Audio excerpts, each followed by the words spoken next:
Graça e paz, queridos, tudo bem? Espero que sim. Raça de víboras, filho do diabo. Bom, são expressões de fato utilizadas tanto pelo Senhor Jesus quanto também por João Batista em alguma passagem bíblica dos evangelhos. Inclusive, existem outros termos que parecem um tanto quanto pesados no livro do Apocalipse e em várias cartas paulinas, inclusive. Bom, mas tratando simplesmente do termo raça de víbora, eu queria trazer para vocês, não de forma tão profunda, o aspecto contextual desse termo. Raça, no sentido judaico, naquele contexto, estava associado à prole, ou seja, à descendência. Os judeus, eles se consideravam uma raça especial do ponto de vista religioso, por serem descendentes de Abraão, de Isaac e de Jacó, detentores de uma religião pura. Bom, e próximo a João Batista, no contexto de João Batista, que estava fazendo ali o batismo, ele estava batizando as pessoas. Aqueles judeus religiosos estavam batizando simplesmente por uma purificação superficial, não havendo em si nenhum tipo de arrependimento. E um outro ponto, além deles propagarem uma religião que dizia que as pessoas deveriam se validar para com Deus através das leis de Moisés. Embora, de fato, eles fossem descendentes de Abraão e de Isaac e de Jacó, eles não eram uma raça especial para Deus, até porque Jesus veio conectar aquilo que estava desligado e todos nós somos fontes primárias de uma só pessoa, ou seja, nós temos a mesma origem. Quando não, João Batista, olhando a quantidade de prosélitos, o que é prosélito? São judeus não de sangue, que são convertidos à religião judaica por simpatia ou por convencimento. João Batista sabia que aqueles religiosos estavam convencendo muitas daquelas pessoas a se tornarem judeus praticantes, ou seja, prosélitos. Isso era considerado como se fosse um veneno. O veneno de mostrar para as pessoas que elas seriam bem vistas por Deus por cumprir as leis judaicas.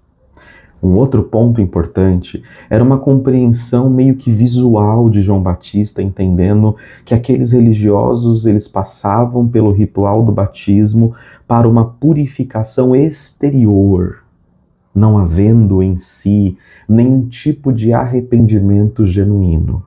Bom, por isso o termo raça de prole, descendência de víbora.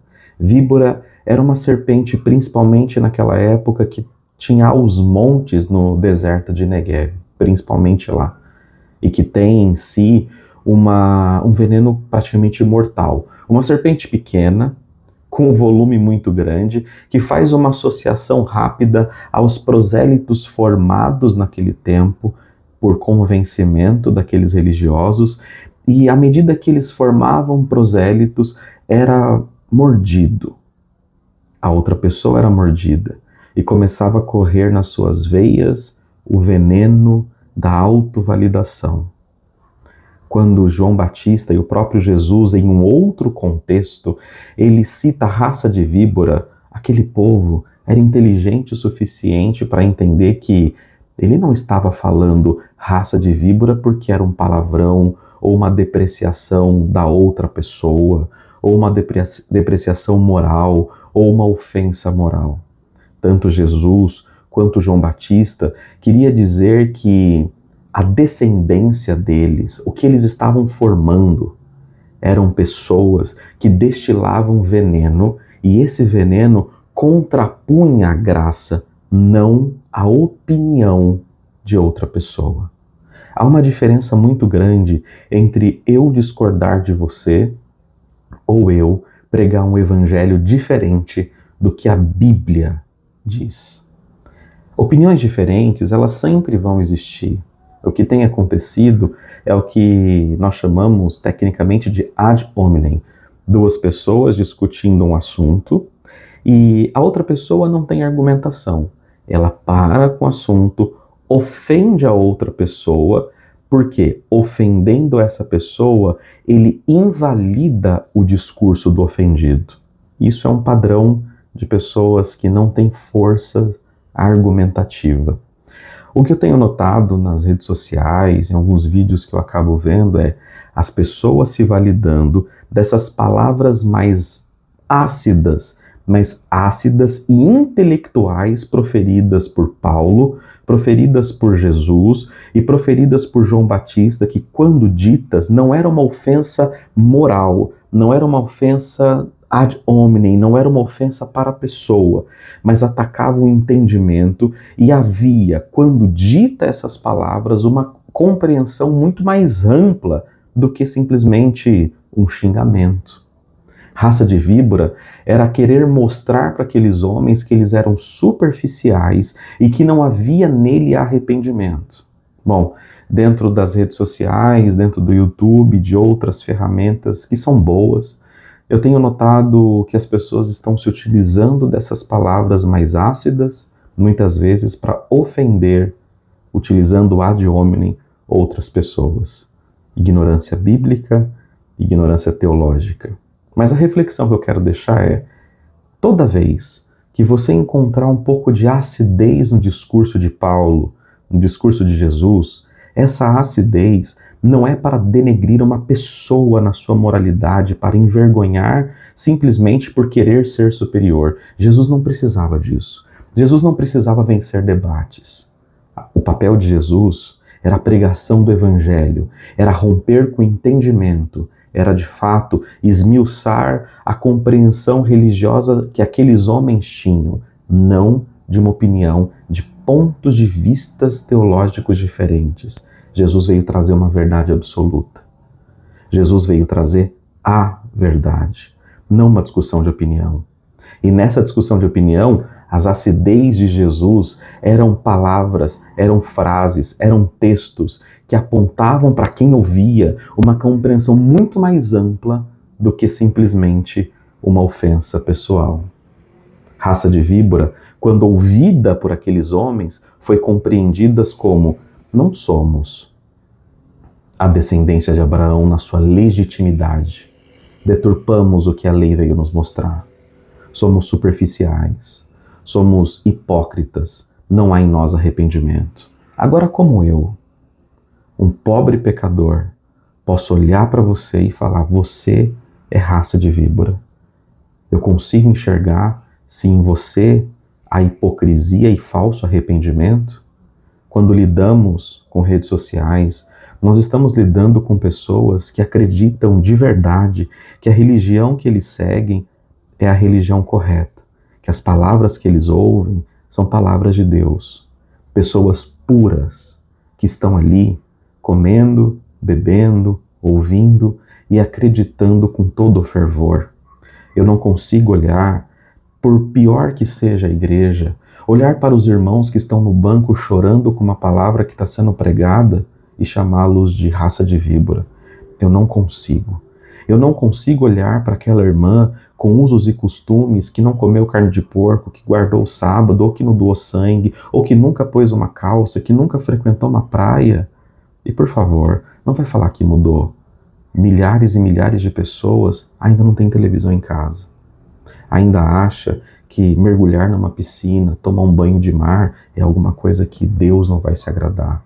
Eu não consigo chamar essas pessoas de víboras, mas de vítimas. E se eu vier aqui começar a gritar mesmo contra pessoas que defendem instituição A, instituição B, por ter sido colocado nelas um entendimento que ali é a verdade, eu estaria sendo desonesto. Mas, irmãos, eu hei de concordar que existem muitas pessoas que já conhecem a verdade, pessoas que já têm uma compreensão do que é o Evangelho e que continuam a defender salvação por obras, costumes, santidade superficial, um arrependimento superficial, Pessoas que defendem que não pode doar sangue, ou que não pode guardar o sábado, ou que pode guardar o sábado, ou que não deve comer carne de porco, ou que não pode usar calça, que não pode usar bermuda, que barba é errado. Eu concordo que existem pessoas que, mesmo sabendo que tudo isso não valida uma pessoa entrar no céu, continua defendendo com unhas e dentes, por uma questão de vaidade, a sua religião. Eu concordo. Mas o ser humano, ele é tão complexo em sua essência que muitas dessas pessoas, quando abandonam os costumes, abandonam a própria fé. Quando abandonam as suas compreensões religiosas, perdem o chão. É muito duro e é muito difícil. Pessoas que não se acostumam em outras igrejas. Então, cabe aqui um conselho. Ao receber, ao conversar, ao trocar uma ideia com alguém que está passando por isso, seja empático. Se você já evoluiu, se você já subiu um degrau, não xingue de raça de víbora. Eu sei, é muito difícil discutir com um religioso. Ele vai lutar até o final. Ele não vai aceitar o evangelho. Ele vai combater você até a última gota. Minha recomendação: ouça, abrace, ame, abrace de novo, ame de novo, cuide de novo, mas não desista. Mas não faça ofensa moral. Não se valide por palavras de Jesus, de João Batista, fora de um contexto, por uma ofensa pessoal. Nós vamos enfrentar muita gente que vai ter muita dificuldade de entender que aquilo que ele creu, ela creu a vida inteira, não está alinhado com o propósito de Deus. Mas até ontem, nós também éramos assim. Quanta misericórdia sobre a nossa vida, quanta misericórdia sobre o nosso caminho, quanta bondade sobre nós. Alguns enxergam com misericórdia e estão servindo ao Senhor à medida do conhecimento que lhe foi dado. Outros estão fazendo disso uma profissão. Outros estão fazendo disso uma fonte. E está tudo bem. Agora, blinde as suas emoções, blinde o seu coração. Guerrear contra irmãos, um reino dividido não vai subsistir, ele não vai vencer. O foco, irmãos, é disseminar o Evangelho de Jesus. Alguns vão abraçar, outros não vão abraçar. Alguns vão entender, outros não vão entender. E eu sei que você vai sofrer, porque a liberdade, o sabor da liberdade em Cristo que você conheceu é tão bom que você gostaria que todos assim soubessem. Paciência e amor. E você vai padecer por esse evangelho pregado. Você vai ser apontado, vai ser chamado de libertino. As pessoas não vão te entender. Isso é normal. Não se sinta mal por isso, porque nem os méritos desse sofrimento são seus. Você não é um mártir. Você não é um perseguido. Você simplesmente tem cumprido o papel que Jesus nos pediu, ou melhor, nos ordenou que fizesse. Agora, o que você ganha ofendendo? O que você ganha pregando, simplesmente pregando? Porque a pregação do Evangelho em si mesmo, o ensino do Evangelho em si mesmo, é uma espada tão afiada, mas tão afiada, que quando deveras pregada, quando deveras ensinada, ele fere o entendimento, as emoções e a alma. E por mais que uma pessoa sangrando por dentro não te demonstre alguma coisa e fique firme e enrijecido nos seus conceitos, não tenha dúvida, o Evangelho, quando bem pregado e bem ensinado, ele faz sangrar o entendimento. Haverá nesse sangue uma semente. Haverá nessa dor uma semente, que talvez muitas vezes você e nem eu veremos uma colheita. E muitas vezes, irmãos, nós queremos ver uma colheita por uma questão de vaidade. Eu preguei o Evangelho, eu ensinei o Evangelho, logo eu quero ver os frutos, eu quero ver conversão, eu quero ver uma pessoa mudando. Em outras ocasiões, eu quero ter o prazer de uma igreja se ferrando. E se eu estou pregando para ver uma igreja se ferrando, eu estou errado. porque o meu propósito está desalinhado. Se eu prego o evangelho para o reino, pelo reino, por ele, para ele, eu estou certo. Queridos, notem alinhamento de propósito bíblico. Eu concordo que combater instituições faz parte, porque o próprio Jesus combateu o farisaísmo, mas ele não fez disso a fonte dos seus minutos e segundos de vida. Jesus, quando confrontava com os fariseus, rompia com os fariseus. Quando estava numa casa, ele orava, acolhia e amava. Eu não estou falando mal de crítico nesse momento. Pode ser que alguns vão me entender como, poxa, de novo o Bruno está falando contra os críticos. Não é isso. Eu quero aqui trazer uma reflexão para vocês de muitas dores de pessoas que, quando falam do evangelho, não tem êxito. E quando não tem êxito, ficam pistola, ficam bravo e começam a falar de uma religião, começam a falar de uma igreja, e aí a coisa piora e você começa a perder acesso. Bom, Paulo cristão pregou dentro de sinagoga, ele tinha cidadania romana, ele era um judeu, ele era um fariseu. Não perca os seus acessos. Não se venda.